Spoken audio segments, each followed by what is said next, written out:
What's up guys, Saif Ashraf here. Welcome back to another video. And yes, we finally have the MacBook Neo, as you guys can see, in the indigo color. And I'm going to be giving you guys a student's perspective because this MacBook is mostly aimed for the people that are going college, going university, mostly for that type of work. Again, 8 GB of RAM, we'll talk about that later. But yeah, MacBook Neo, let's get this open. And yeah, anyway, like I said before, I have the indigo color. Yeah, it is normally wrapped in paper. I did open it previously, but that, yep, as you guys can see, that is the color of the new MacBook Neo. There is yellow, pink, and also silver. We'll put that on the side. What else can you expect from the box? You can expect paperwork, USB-C cable. But yeah, let's take a closer look at the MacBook Neo. It is lighter than I expected. Like, obviously it's a 13-inch laptop, it's not gonna be that heavy, there's no fan in here, there's nothing extra in here, and it is fully made of metal as well.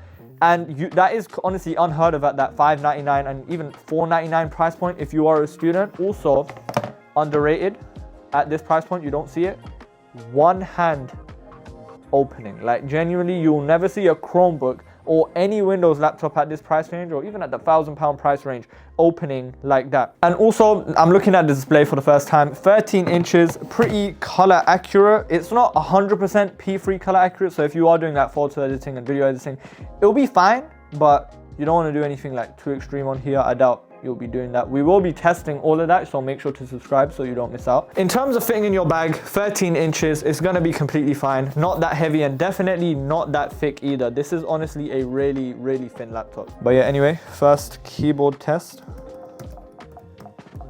It feels exactly like the more expensive MacBooks. Like, there is absolutely no difference. Where there is a difference is the fact that the new MacBook Neo doesn't have a backlit keyboard. Now, this...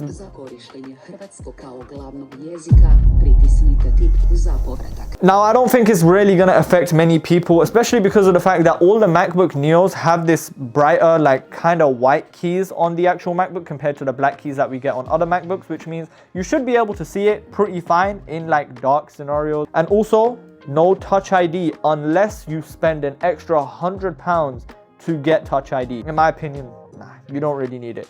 If you do have an Apple Watch, you can actually make it so when you open your MacBook, it will unlock automatically if you're wearing an Apple Watch. So if you're a student who already has an Apple Watch, there's no need to upgrade. No, oh, whoops, I did it as flipping Russian, bro. I do actually have my old MacBook here. If we honestly compare the sizes of the two MacBooks, I'll put this at the bottom and this at the top. They are very, very similar size. Like, if I pick it up to show you guys, the MacBook Pro 13-inch M1 is just slightly bigger. macOS contains a built-in screen reader called VoiceOver.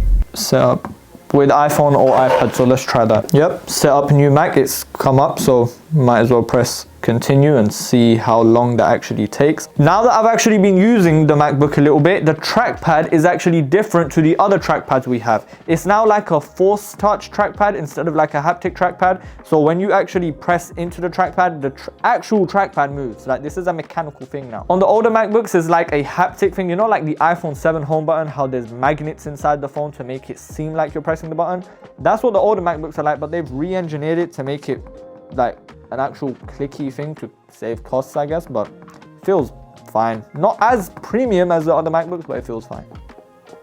It's not as premium. That feels horrible. Yeah, it's not as premium. That feels like those school laptops. Windows laptops. Real quick, talking about the display of the MacBook, one of the main things which is actually kind of surprising and will be nicer for a lot of people is the fact that this doesn't actually have a notch on the top. It's completely notchless. It honestly looks kind of fine. The borders are a little bit thicker than they are on the MacBook Air and the MacBook Pro, but you are saving on the fact that you don't have a notch. There is a 1080p webcam in here, which honestly looks good from what I've seen. You've also got 2 speakers on the side, which we will be testing in a bit. But yeah, overall, again, I feel like this is really, really good for its place. This is going to be the best display you're going to see on any laptop in this price point. So are the speakers, so are the microphones. Overall, let's just wait for this setup to finish and actually test some of these things. All right, guys, a quick update. I was trying to do the migration assist while waiting. It really, hold on, it says 9 hours and 17 minutes left. I cancelled it straight away. So right now it's resetting. I'm gonna set it up as a brand new MacBook. I'm not gonna transfer all my data from here. I was not gonna wait 9 hours. Like the time right now is 8 p.m. and I'm not waiting until next morning to give you guys my first impression. So it's been cancelled. I'm gonna set it up as brand new, and yeah, migration is taking a long time, and that was through a Thunderbolt cable, by the way. This doesn't have Thunderbolt, it has USB 3, but hey, that's an update for you guys. All right, guys, instead of doing the migration assist, because obviously that took a long time, I'm actually doing it from my iPhone right now, and it's made me create a Mac account. It's taken a while, but yeah, first impressions after using the trackpad and keyboard, I'm not gonna lie, the trackpad, especially coming from a haptic trackpad, feels a lot worse. But I'm guessing if you are coming from any laptop, you're most likely not coming from an older Mac. You're probably trying to transition from like Windows or like a Chromebook or something. So it will feel fine. It'll feel similar to what you're used to. But if anybody is coming from an older MacBook, this trackpad might throw you a little bit off.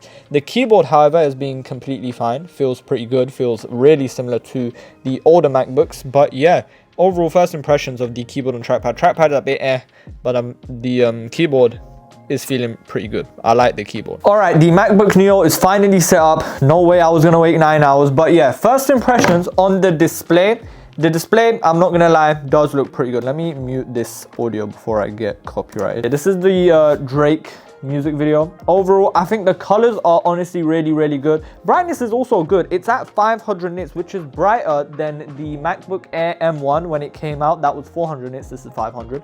But yeah, display honestly looks pretty good, looks pretty sharp. It's an LCD panel. Once you're using mini LED and okay, let me not even talk about that because that's not even in this price range. But display honestly looks really good. And also the speakers, let me put some non-copyright music on. On Booking.com, it's easy to go for home. I hate YouTube ads.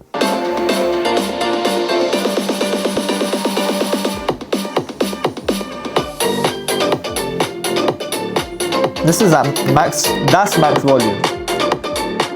That's loud. That's loud, no? No. It is loud.